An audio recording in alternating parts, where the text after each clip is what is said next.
తెలంగాణ రాష్ట్ర ప్రభుత్వం గౌరవనీయ ముఖ్యమంత్రి శ్రీ యనమల రేవంత్ రెడ్డి గారి సారథ్యంలో పల్లెలను ప్రభావితం చేసినటువంటి ప్రజాపాలన కార్యక్రమానికి సంబంధించినటువంటి పోస్టర్ను జిల్లా ఇన్ఛార్జ్ మంత్రులు గౌరవనీయులు శ్రీమతి కొండా సురేఖ గారు గౌరవనీయ సభాధ్యక్షులు ప్రజాప్రతినిధులు అందరి సమక్షంలో ఆవశ్యక దృశ్యాలు చూస్తా ఉన్నాం. మరి దీనికి సంబంధించినటువంటి వివరణ గౌరవనీయమైన ఉన్నాం. అభయహస్తం 6 గ్యారెంటీలకు సంబంధించినటువంటి కార్యక్రమ భాగస్వామ్యతను గౌరవనీయ జిల్లా ఇన్ఛార్జ్ మంత్రులు గౌరవనీయ ప్రజాప్రతినిధులు అందరూ కూడా ఒక్కసారి నుండి నవల శోభితమైనటువంటి వేదిక ఇక్కడ మన ముందు దర్శనమిస్తా ఉంది. ప్రతి ఒక్కరు కూడా అందరూ చేయడం ఒకటే మనం పాల్గొంటున్న తర్వాత గౌరవనీయ ముఖ్యమంత్రి గారి యొక్క సందేశానికి సంబంధించినటువంటి పోస్టర్ ఆవిష్కరణ కూడా గౌరవనీయ మంత్రులు ప్రజాప్రతినిధుల చేతుల మీద చేసుకుంటున్నాం.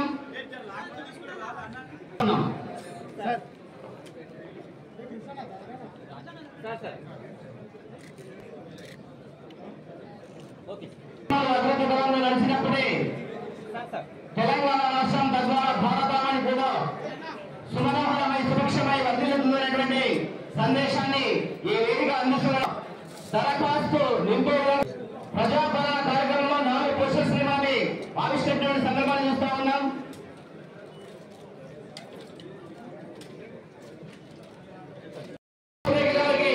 కార్యక్రమ సభాధ్యక్షులు గౌరవనీయ additional collector sir Yogamani Shri Chandrashekhar sir ఆదిదేవుని యొక్క చిత్రపటాన్ని కూడా అందిస్తున్నారు. ఎలాంటి విఘ్నాలు లేకుండా ఈ ప్రభుత్వ హయాంలో అందరి యొక్క సహాయ సహకారాలతో ఆశీస్సులతో అనుకున్న కార్యక్రమం చేయవచ్చు కావాలని అభిలషిస్తూ సంగారెడ్డి జిల్లా అధికార బృందం గౌరవనీయ శ్రీ శ్రీనివాసరావు సార్ అదేవిధంగా సహకార బృందం ఇవన్నీ కూడా ప్రభుత్వానికి మేము పంపిస్తాము. ప్రభుత్వానికి పంపించిన తర్వాత అక్కడ సమీక్ష నిర్వహించిన తర్వాత ప్రభుత్వం ఒక నిర్ణయం తీసుకుంటుంది. దాన్ని బట్టి మళ్ళీ మీరు నెక్స్ట్ సభలో మీ ముందుకు రావడం జరుగుతుంది అనేటువంటి విషయాన్ని మీరు వాళ్ళకు వివరించి చెప్పాల్సిన అవసరం ఉన్నది. ఎందుకంటే ఇళ్ళనే పండుగ కాదు. ఈ రోజు నెల రోజులు అవుతుంది ప్రభుత్వం వచ్చిన నెల రోజులకే ఇంత పెద్ద కార్యక్రమాన్ని ప్రజల్లోకి తీసుకుపోవడానికి ధైర్యం చేశారు. ఒక పక్క ఫైనాన్షియల్ పొజిషన్ బాగోలేకపోయినా ఏదో విధంగా మనం మళ్ళీ ప్రభుత్వం ముందుకు నడపాలి. ముఖ్యంగా పేదల ఆశలు ఏవైతున్నాయో వాటిని నెరవేర్చాలి, మేము ఇచ్చిన హామీలను నెరవేర్చాలనేటువంటి లక్ష్యంతో ముందుకు పోతున్న సమయంలో మనం అందరం కూడా సహకరించాల్సిన అవసరం, ముఖ్యమంత్రి గారికి సహకరించాల్సిన అవసరం ఉందని మరి పెద్ద మనసుతో మీరందరూ కూడా పనిచేయాలని చెప్పి ఈ సందర్భంగా విజ్ఞప్తి చేస్తూ ముఖ్యమంత్రి గారు పదే పదే చెప్తా ఉన్నారు, ఇది మేము కమాండింగ్ గవర్నమెంట్ కాదు, ఇది ఫ్రెండ్లీ గవర్నమెంట్, మేము ఫ్రెండ్లీగానే ముందుకెళ్తాము, అందరికీ భావస్వేచ్ఛ ఇస్తాము, అందరూ కూడా మాట్లాడవచ్చు. ఇప్పుడే ఇక్కడ ప్రోటోకాల్ గురించి మాట్లాడిండ్రు, అన్న పక్క నుంచి చెప్తాడు, ఈ స్టేజ్ మీద ఇప్పటివరకు ఎవరు మాట్లాడలేదాక ఇప్పుడే ఫస్ట్ టైం మాట్లాడుతాను. అంటే ఇక్కడ మీకు కూడా స్వేచ్ఛ వచ్చింది, ఆ విషయాన్ని దయచేసి గుర్తుపెట్టుకోండి. మీరు కూడా ఈరోజు మాట్లాడే అవకాశం వచ్చింది. కాబట్టి ఈరోజు పత్రికా విలేకరులు 100 ప్రశ్నలు వేసినా కూడా ముఖ్యమంత్రి గారు చాలా ఓపికతో వారికి సమాధానం చెప్పడం జరిగింది. ఇక ప్రోటోకాల్ విషయానికి వచ్చినప్పుడు ఎవరి ఫోటోలు కూడా ఈ ప్రజాపాలనలో వేస్తలేరు, కేవలం సీఎం డిప్యూటీ సీఎం ఇద్దరు ఫోటోలు మాత్రమే అంతటా కూడా వేస్తా ఉన్నారు. మావి కూడా ఎక్కడ మేము వేయట్లేదు, కేవలం అదే బ్యానర్. అవునా కదండి అడిషనల్ కలెక్టర్ గారు? బ్యానర్ మీద వాళ్ళు ఇద్దరు ఫోటోసే కదా ఉన్నాయి. ఒక వెరిఫికేషన్ లో అది కూడా ఒక పార్ట్ గా ఉంటుందని కూడా చెప్పడం జరిగింది. కొత్త వాళ్లకు పెన్షన్స్ గురించి కూడా మాట్లాడారు, అది ఇందులో ఎట్లాగో మీరు ఇన్ఫార్మ్ చేస్తారు. ఆల్రెడీ పెండింగ్ పెన్షన్స్ చాలా ఉన్నాయి, ఆల్రెడీ పెట్టుకొని గత ప్రభుత్వంలో శాంక్షన్ కాని పెన్షన్స్ చాలా ఉన్నాయి.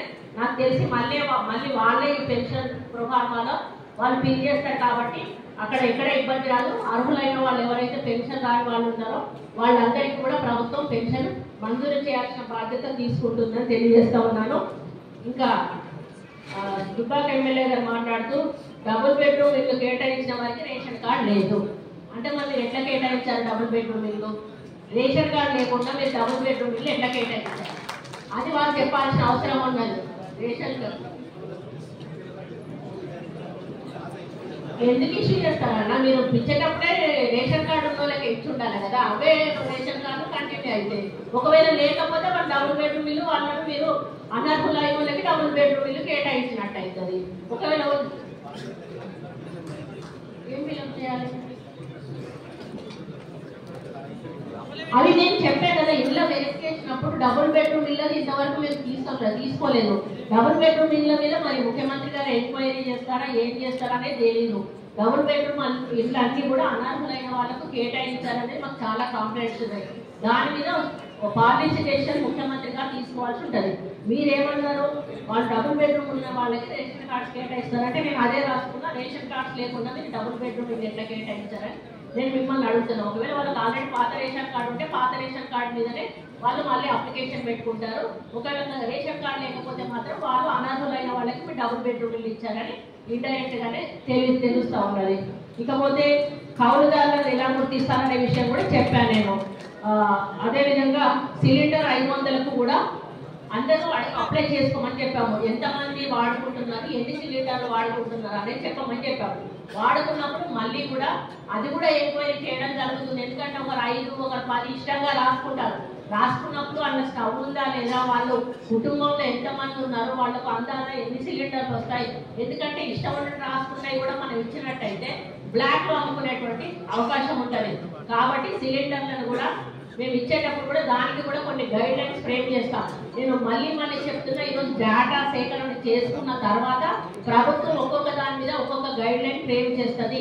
ఆ గైడ్ లైన్ ప్రకారమే ఈ యొక్క కార్యక్రమాలను ఇంప్లిమెంట్ చేయడం జరుగుతుందని పదే ఇక్కడ ఉన్నటువంటి మరి ప్రజా పాలకులకు నేను విన్నవించుకుంటా ఉన్నా. ఎందుకంటే ఇది తీసుకోగానే వెంటనే మేము అనౌన్స్ చేయం. దీని మీద ఎంక్వైరీ జరిపి మనకు ఎంత బడ్జెట్ పడుతుంది, ఎంత వాస్తవాలు ఉన్నాయి, ఎన్ని అవాస్తవాలు ఉన్నాయి, ఇవన్నీ వెరిఫికేషన్ చేసుకున్న తర్వాత దానికి ఒక రూల్స్ అనేది పెట్టిన తర్వాత, గైడ్ లైన్స్ అనేది పెట్టిన తర్వాతనే ఇది ప్రజల్లోకి తీసుకెళ్లడం జరుగుతుంది.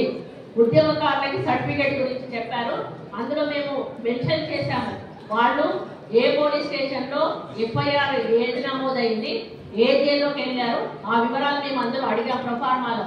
అదే సర్టిఫికేట్ వాళ్ళకి, ఆ సర్టిఫికేట్ వాళ్ళ దగ్గర ఉంటే పేపర్స్ సబ్మిట్ చేస్తే దాన్ని బట్టి ప్రభుత్వము దాని మీద 250 గజాల స్థలం మీద ఒక నిర్ణయం తీసుకోవడం జరుగుతుంది. రైతు భరోసా, రైతు బంధు ఈ విషయంలో కూడా మీరు ఏం గైడ్లైన్స్ తీసుకున్నారు, అరెకరానికి తీసుకున్నారా, ఎకరానికి తీసుకున్నారా అనేటువంటి మాట అడిగారు ప్రభాకర్ అన్న. ఆ రోజు గత ముఖ్యమంత్రి గారు రైతు బంధు అడ్వైస్ అడిగారు. ఏమ్మా సురేఖ, ఎంతమందికి ఇద్దామంటావు రైతు బంధు అని అన్నారు. అంటే నేనన్నా 5 acres కన్నా 10 acres కన్నా బైండప్ చేస్తే బాగుంటుంది అన్న. అంతకంటే ఎక్కువ ఇస్తే మనం ఇచ్చిన వాళ్ళకి కూడా సంతృప్తి ఉండదు, పెద్దవాళ్ళు ఎక్కువ వాళ్ళు తీసుకుంటే ఇబ్బంది అవుతుంది అని చెప్పారు. ఆయన అన్నారు కదా, ఏముంటుంది ఒక 10%, 10%, 20% ఉంటుంది కావచ్చు, వాళ్ళకు కూడా ఇస్తే పోలే అని అన్నారు. ఆ తర్వాత గవర్నమెంట్కి అర్థమైంది, అలా 80 ఎకరాలు 90 ఎకరాలు 100 ఎకరాలు అంత పైన ఉన్న వాళ్ళకు కూడా రైతు బంధు పడింది. మా భూపాలపల్లి ఎమ్మెల్యేకి 80 లక్షలు పడ్డాయి గంటరామనారెడ్డికి. ఆయన పార్టీలకు రాకముందు ఆపేసి TRS పార్టీలకు వచ్చినాక అమౌంట్ రిలీజ్ చేసింది. కాబట్టి దీనివల్ల రైతు బంధు అనేది దుర్వినియోగమైంది. కాబట్టి ముఖ్యమంత్రి గారు ఇప్పుడు పెండింగ్ లో పెట్టడానికి కారణం ఎందుకు అంటే, ఎంతవరకు ఇవ్వాలి, ఎంతవరకు న్యాయం జరగాలి అనే దాన్ని సమీక్షించిన తర్వాత తప్పకుండా రైతు బంధు ఎక్కడ కూడా ఆపేది లేదు. ఎందుకు అంటే మంచి కార్యక్రమం గతంలో రాజశేఖర రెడ్డి గారు తీసుకున్న మీరెట్లా కంటిన్యూ చేశారో, మీరు తీసుకున్న మంచి కార్యక్రమాలను కూడా ఈ ప్రభుత్వం కూడా తప్పకుండా కంటిన్యూ చేస్తుందని చెప్పి తెలియజేస్తా ఉన్నాను. ఇంకా కక్ష సాధింపు చర్యలు అనేటివి ఎక్కడా ఉండవు. ఈరోజు అసెంబ్లీలోనే మేము కావాల్సిన సమయాన్ని మేము ప్రతిపక్షాలకు ఇస్తా ఉన్నాము. ఎక్కడ కూడా ఎవరిని సస్పెండ్ చేయడం కానీ, ఎవరిని ఇబ్బంది పెట్టడం కానీ మేము చేయట్లేదు. మీ యొక్క ప్రజా బాణి వినిపించడానికి మీకు కావాల్సినంత సమయాన్ని ఇస్తాము. మీరు బయట ప్రెస్ ముందు కూడా మాట్లాడుకోవచ్చు, లేకపోతే డైరెక్ట్గా సీఎం ఛాంబర్కి వచ్చి ఇచ్చుకోవచ్చు. మీరు మా దగ్గరికి వచ్చి, మంత్రుల దగ్గరికి వచ్చి కూడా మీ సమస్యలను చెప్పుకోవచ్చు. మీకు ఎక్కడా కూడా ఇబ్బంది జరగదు. అయితే అవుతుందని చెప్తాం, లేకపోతే లేదు అని చెప్తాం. మాకు ఎటువంటి కక్ష సాధింపు చర్య చేపట్టాల్సిన అవసరం లేదు. ఎందుకంటే బసెస్ గురించి అడిగారన్న, అది అడిషనల్ కలెక్టర్ గారు దయచేసి మీరు ఆర్ఎంఓ వాళ్ళతోటి మీటింగ్ పెట్టి ఎటువంటి ఇబ్బందులు ఉన్న బస్సుల విషయంలో ఎక్కడ వెనక్కి తగ్గేది లేదు. ప్రభుత్వం ప్రతిష్టాత్మకంగా ఇది తీసుకున్నది. ఎవరిని కూడా దురుసుగా ప్రవర్తించినా కూడా వదిలిపెట్టకుండా వాళ్ళ మీద యాక్షన్ తీసుకోవాలని చెప్పి ఆర్ఎం గారికి చెప్పాల్సిందిగా మీ తరఫున విజ్ఞప్తి చేస్తా ఉన్నాను. సంజీవ్ రెడ్డి నారాయణ ఖేడ్ ఎమ్మెల్యే గారు ఏమన్నా వస్తే తప్పకుండా మా దృష్టికి తీసుకురండి. వాటి మీద ఎంక్వైరీ జరిపి వారికి న్యాయం, ఎవరైనా ఇబ్బందులు పడితే వాళ్ళకి న్యాయం చేసే విధంగా మా ప్రభుత్వం ముందుకెళ్తుందని తెలియజేసుకుంటూ, మన ప్రభుత్వం ముందుకెళ్తుందని తెలియజేసుకుంటూ మరి దయచేసి ఇక్కడ ఉన్న పెద్దలందరికీ ఒకటే విజ్ఞప్తి చేస్తా ఉన్నా, ఇది ఒక మంచి వేదిక. ఈ 6 గ్యారంటీలను ప్రజల్లోకి తీసుకుపోయినట్టయితే మన అందరికీ కూడా ప్రజల్లో ఒక మంచి ఆదరణ లభిస్తుంది. ఇది పార్టీలకు అతీతంగా ప్రజలకు సేవ చేయాల్సిన కార్యక్రమం కాబట్టి మీరందరూ కూడా వచ్చి ఈ కార్యక్రమానికి సపోర్ట్ చేస్తూ మాట్లాడినందుకు ధన్యవాదాలు. మరి ప్రభుత్వం వచ్చి 2 రోజులు కూడా కాలేదు, ఇప్పుడిప్పుడే నిలదొక్కుంటా ఉంది. మరి ఇప్పుడే విమర్శనాస్త్రాలు దయచేసి గుప్పించకండి. 10 సంవత్సరాలు పనిచేసిన వాళ్ళు ఈరోజు నెల రోజులు కూడా అధికారంలో ఇంకా కొనసాగని ప్రభుత్వం మీద దయచేసి విమర్శలు గుప్పిస్తే అది పద్ధతి కూడా కాదు. మీరందరూ కూడా చాలా సీనియర్ అనుభవం ఉన్నటువంటి ప్రజా నాయకులు ఉన్నారు కాబట్టి మన అందరం కూడా కలిసికట్టుగా ఈ మెదక్ జిల్లా నాకు అన్నొక డౌట్ అడిగాడు, మీరు ఇన్ఛార్జ్ మినిస్టర్ కదా అంటే, ఇంకా నాకు ఒక ప్రజాపాలనకి ఇన్ఛార్జ్ ఇచ్చారు, మాకు జిల్లా ఇన్ఛార్జ్ మినిస్టర్గా నన్ను ఇవ్వలేదండి, ఓన్లీ ప్రజాపాలన ఇన్ఛార్జ్ మినిస్టర్గా ఇచ్చారు. మరి అంటే మళ్ళీ ముందుకు వెళ్తే అది ఇన్ఛార్జ్ మినిస్టర్గా ఫైనల్ చేస్తారా లేదా ఇంకా మాకు ఇన్ఫర్మేషన్ లేదు. ఇప్పటివరకు కేవలం నేను ఈ ప్రోగ్రామ్కి మాత్రమే అంకితమైనటువంటి మినిస్టర్ని, అందుకని ఈ రివ్యూ పెట్టడానికి వచ్చాను. మరి నేను ఇచ్చిన ప్రతి ఒక్క వాక్యాన్ని కూడా మీరు మనసులో పెట్టుకొని ఈ ప్రభుత్వానికి ముందుకు తీసుకెళ్లాలని, ఈ ప్రభుత్వ కార్యక్రమాలను ముందుకు తీసుకెళ్లాలని కోరుకుంటూ మీరందరూ కూడా సహకరించాలని తెలియజేసుకుంటూ ధన్యవాదాలు తెలుసుకుంటూ సెలవు తీసుకుంటాను.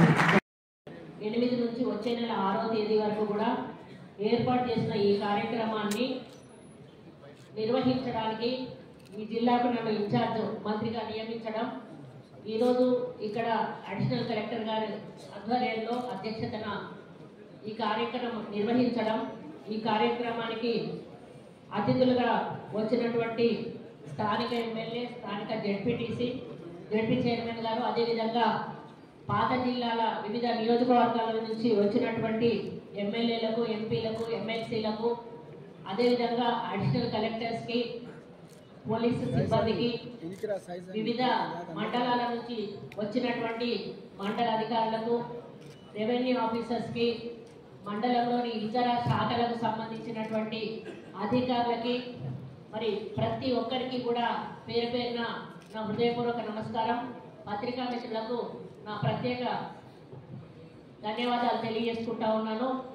మరి నిన్ననే పెట్టుకుందామంటే నాకు నిన్న మా జిల్లా మీటింగ్ ఉండడం వల్ల రాలేకపోయాను.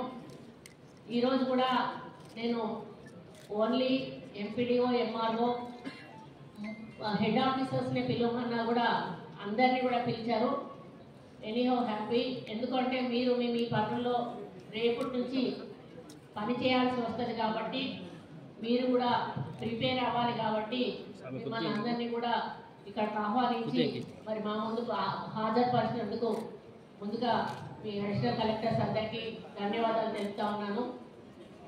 చాలా క్లారిటీగా మన ముఖ్యమంత్రి గారు ఈ విషయం మీద చిత్తశుద్ధితో ప్రజల వద్దకు పరిపాలన పోవాలి, ప్రజలు ఎలక్షన్ల ముందు మేమేమైతే 6 గ్యారంటీలు చెప్పామో 6 గ్యారంటీల మీద విశ్వాసంతో మమ్మల్ని గెలిపించారు. 6 గ్యారంటీలను కూడా ప్రజల్లోకి, ప్రతి కుటుంబానికి కూడా అందించే విధంగా ముందుకు పోవాలనేటువంటి ఒక ఆలోచనతోటి వారు అతి తక్కువ సమయంలో 2 హామీలను నెరవేరుస్తూ ఉన్నాయి అనేటువంటి ఒక అంచనా రావడానికి ఈ డేటా సేకరణ తీసుకోవడం జరుగుతుంది. ఈ డేటా వచ్చిన తర్వాత ఈ డేటాని గవర్నమెంట్ వెబ్సైట్లో కానీ వాళ్ళకు ఏదైతే ఇస్తారో దాంట్లో అప్లోడ్ చేయడం జరుగుతుంది, ఎక్కడ వచ్చినాయి ఎక్కడ. దాని తర్వాత మనకు ఒక ఐడియా వస్తుంది, ఎంతమంది ఇళ్ల అర్హులు, ఎంతమంది పెన్షన్స్ అర్హులు, ఎంతమంది రేషన్ కార్డ్స్ అవసరం ఉన్నాయి. ఈ విధంగా అన్ని వివరాలు కూడా ప్రభుత్వం వద్దకు చేరేటువంటి అవకాశం ఉంటుంది. దాన్ని దృష్టిలో పెట్టుకొని మరి ప్రభుత్వం ఒక్కొక్క సమస్యను పరిష్కరిస్తూ వాటికి నిధులు కేటాయించుకుంటూ ప్రజల సమస్యలను ఈ యొక్క 6 గ్యారంటీలను పరిష్కరిస్తూ ప్రజాపాలనను అందిస్తూ ముందుకు పోయేటువంటి కార్యక్రమం కూడా తీసుకోబోతుందని నేను ఈ సందర్భంగా విజ్ఞప్తి చేస్తా ఉన్నాను. మరి ఈ యొక్క గ్యారంటీలకు సంబంధించిన ప్రొఫార్మాను కూడా ఈరోజు ముఖ్యమంత్రి గారు లాంచ్ చేయడం జరిగింది. వారి యొక్క సందేశం కూడా లాంచ్ చేయడం జరిగింది. దానికి సంబంధించినటువంటి పోస్టర్ను కూడా విడుదల చేయడం జరిగింది. అధికారులందరూ కూడా ముందు గ్రామ సభ మొదలుపెట్టంగానే, వార్డు సభ మొదలుపెట్టంగానే ఫస్ట్ ముఖ్యమంత్రి గారి సందేశం వినిపించిన తర్వాత అప్లికేషన్లు తీసుకోవాల్సిన అవసరం ఉంది అని చెప్పి ఈ సందర్భంగా అధికారులందరికీ కూడా విజ్ఞప్తి చేస్తా ఉన్నాను. అది కంపల్సరీ మ్యాండేటరీగా మీరు ముందు ముఖ్యమంత్రి గారి సందేశం ప్రజలకు వినిపించాల్సిన అవసరం ఉంది. ఇందులో ఉన్న ప్రొఫార్మలో ఉన్న ప్రతి ఒక్క అంశాన్ని కూడా ఒక్కటి కూడా తప్పుకోకుండా నింపి తీసుకోవాల్సిన బాధ్యత కూడా మీకు ఉంది. ఎందుకంటే అక్కడ క్రాస్ చెక్ చేసుకొని అది 100% వాళ్ళు కరెక్ట్ డేటా ఇచ్చిండ్రు అన్న తర్వాతనే మనం తీసుకోవాలి. ఏదో అడ్డదిడ్డంగా రాసేది దాని మీద నిర్ణయాలు తీసుకుంటూ ప్రజల వద్దకు ఈ యొక్క గ్యారంటీలను తీసుకుపోతూ ముందుకు పోవడం జరుగుతుంది. కాబట్టి అధికారులందరికీ కూడా నేను ఒక్కటే విజ్ఞప్తి చేస్తా ఉన్నాను, మీరందరూ కూడా మీ బాధ్యతగా ఈ కార్యక్రమాన్ని తీసుకోండి. ఇది ఒక మంచి కార్యక్రమము. ఈ కార్యక్రమానికి ఈరోజు ప్రతిపక్ష సభ్యులందరూ కూడా వచ్చి మేము సహకారం అందిస్తామని చెప్పడం కూడా చాలా సంతోషంగా ఉంది. ఈరోజు వాళ్ళకు కూడా ప్రజల్లోకి వెళ్ళేటువంటి అవకాశం వచ్చింది, ప్రజల్లో వాళ్ళ సమస్యలు తెలుసుకునేటువంటి అవకాశం వచ్చింది. గత సంవత్సరాలుగా ప్రజల సమస్యలను చెప్పుకునే వేదిక లేక ప్రజలు చాలా ఇబ్బందుల్లో ఉన్నారు. ఈరోజు మా వద్దకు అధికారులు వస్తున్నారు అంటే వాళ్ళు ఎంతో ఆశతో ఆవేదనతో ఎదురు చూస్తూ ఉన్నారు. వాళ్ళు వచ్చినప్పుడు ఫస్ట్ డే క్రౌడ్ ఎక్కువగా ఉండేటువంటి అవకాశం ఉంది. అందుకని ఫస్ట్ చిన్న చిన్న విలేజ్లో హ్యామ్లెట్స్ అట్లాంటి వాటిల్లో సభలు నిర్వహించాలని ఆదేశాలు రావడం జరిగింది. మీరు కూడా అదే పద్ధతిలో ముందుకు పోతే బాగుంటుంది అనేది నా యొక్క అభిప్రాయము. వాళ్ళు వచ్చినప్పుడు మీరు కొంచెం విసుక్కోకుండా సంయమనంతో ఓపికతో వారి అప్లికేషన్స్ తీసుకుంటే బాగుంటుంది. పోలీస్ డిపార్ట్మెంట్ వాళ్ళు ఒక మంచి విషయం చెప్పారు. మా టీంను కూడా అవసరమైతే వాళ్ళ ప్రొఫార్మాలు నింపడానికి హెల్ప్ చేస్తామని చెప్పడము అది చాలా మంచి కార్యక్రమము. మీరు వీలున్నంత మందిని కూడా ఆ యొక్క సభ దగ్గర పెట్టి రాయగలిగే వాళ్ళు మంచి వాళ్ళని పెట్టి గబగబా అప్లికేషన్ ఫామ్ నింపిస్తే ఎంత స్పీడ్గా మనం అప్లికేషన్స్ నింపిస్తే అంత స్పీడ్గా కూడా వాళ్ళు అప్లికేషన్స్ సబ్మిట్ చేసే అవకాశం ఉంటుంది. పాపం వాళ్ళకి తెలియక కన్ఫ్యూజ్ అవుతూ ఉంటే అది అలాగే పెండింగ్ ఉంటుంది. పెండింగ్ ఉండడం వల్ల వాళ్ళు ఒక ఆవేదనకి వెళ్ళిపోతారు. అయ్యో మళ్ళీ ఇవ్వలేదు, మళ్ళీ తీసుకుంటారా లేదో అన్నటువంటి ఆవేదన. ఆ భయం అవసరం లేదు. ఇప్పుడు పెద్దల వేదిక మీద మాట్లాడినట్టుగా ఈ సభలో 8 రోజులే అప్లికేషన్లు ఇవ్వాలని లేదు. ఈరోజు పత్రికా సమావేశం ముఖ్యమంత్రి గారు ఏర్పాటు చేసినప్పుడు పత్రికా మిత్రులు అడిగినప్పుడు చెప్పారు ఇది కంటిన్యూస్ ప్రాసెస్. దీని తర్వాత ఎంఆర్ఓ ఆఫీస్లో కానీ ఎంపీడీఓ ఆఫీస్లో కానీ మీ ప్రొఫార్మా అక్కడికి వచ్చి తీసుకొని ఫిలప్ చేసి వాళ్ళకి సబ్మిట్ చేయవచ్చు అనేటువంటి మాట కూడా చెప్పడం జరిగింది. ఆ విధంగా మీరు ప్రతి ఒక్కరి ఇన్ఫర్మేషన్ గ్రామాన ప్రతి వార్డు నుంచి డివిజన్ల వారీగా కానీ కార్పొరేషన్లలో మున్సిపాలిటీలో ఇక్కడ అన్ని మున్సిపాలిటీలు ఉన్నట్టున్నాయి అందరికీ కూడా డేటా సేకరించి వాటిని భద్రపరచాల్సిన బాధ్యత మీ ఉందని తెలియజేసుకుంటా ఉన్నాను. ఎందుకంటే ఇప్పటికే మీ అందరికీ కూడా ట్రైనింగ్స్ అయి ఉంటాయి, డైరెక్షన్స్ ఇచ్చి ఉంటారు. మీరందరూ కూడా పర్ఫెక్ట్గా ఈరోజు రేపటి నుంచి కార్యక్రమాన్ని సాగించడానికి సిద్ధంగా ఉండుంటారు. కాబట్టి రేపటి నుంచి మీ కార్యక్రమాన్ని సజావుగా కొనసాగించి ప్రతిష్టాత్మకంగా ప్రభుత్వం తీసుకున్నటువంటి ఈ కార్యక్రమాన్ని ముందుకు తీసుకుపోవడానికి మీరు వారధులు. మీరు పని చేస్తేనే ఈరోజు ప్రభుత్వం ముందుకెళ్తుంది. మీరు పని చేయకపోతే ఆ బద్నం ప్రభుత్వానికే వస్తుంది. కాబట్టి మీరు మంచి పని చేయండి. ఎందుకంటే ఈరోజు అధికారులు అనేవాళ్ళు మొన్న జరిగినటువంటి ఎన్నికల్లో మార్పు రావాలని కాంగ్రెస్ పార్టీని గెలిపించుకున్నారు. ఈరోజు కాంగ్రెస్ పార్టీ వచ్చిన తర్వాత మీ సహకారంతో కాంగ్రెస్ పార్టీ ముందుకు పోతుంది. కాబట్టి మీరందరూ కూడా ఏ ఆలోచనతోటైతే మమ్మల్ని గెలిపించారో అదే విశ్వాసం మేము మీ మీద పెట్టుకొని మీరు కూడా మమ్మల్ని ముందుకు నడిపించాలని చెప్పి ఈ వేదిక మీద నుంచి నేను విజ్ఞప్తి చేస్తా ఉన్నాను. కాబట్టి ప్రతి ఒక్క అధికారి కూడా మీ బాధ్యతలను సక్రమంగా నిర్వహించండి. మొన్న కలెక్టర్స్ ఎస్పీల కాన్ఫరెన్స్లో సీఎం గారు ఒకటే మాట చెప్పారు, వాళ్ళకే చెప్పారు. ఏమని అంటే మీ ఫలితాన్ని బట్టే మీకు ప్రమోషన్స్ కానీ ట్రాన్స్ఫర్స్ కానీ ఉంటాయని చెప్పి ఇది కొలమానంగా మీరు కూడా ముందుకెళ్లాల్సిన బాధ్యత ఉంది. తప్పకుండా మీ పనితీరును బట్టి కూడా మీ భవిష్యత్తులో మీ ట్రాన్స్ఫర్స్ కానీ మీ పోస్టింగ్లు కానీ ఉండేటువంటి అవకాశం ఉంటుంది. ఎందుకంటే ప్రతిదీ కూడా ఇంటెలిజెన్స్ రిపోర్ట్ అనేది సీఎం గారికి వెళ్తుంది.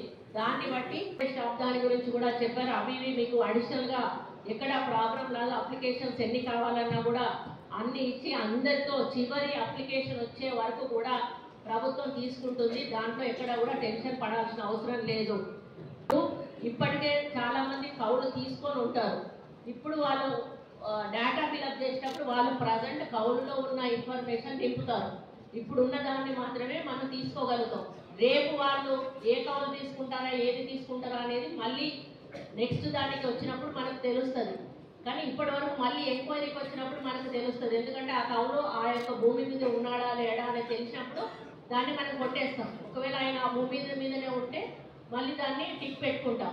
ఒకవేళ ఆయన ఎంపీడీఓస్కి తహసీల్దార్స్కి ఇవ్వడం జరిగింది మేడం.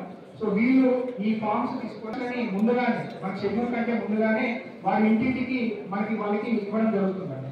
సో దట్ వాళ్ళందరూ కూడా ఆ ఫామ్ ని అర్థం చేసుకొని అది ఎలా నింపాలో తెలుసుకొని దానికి తగ్గట్టుగా ఆ ఫామ్ ని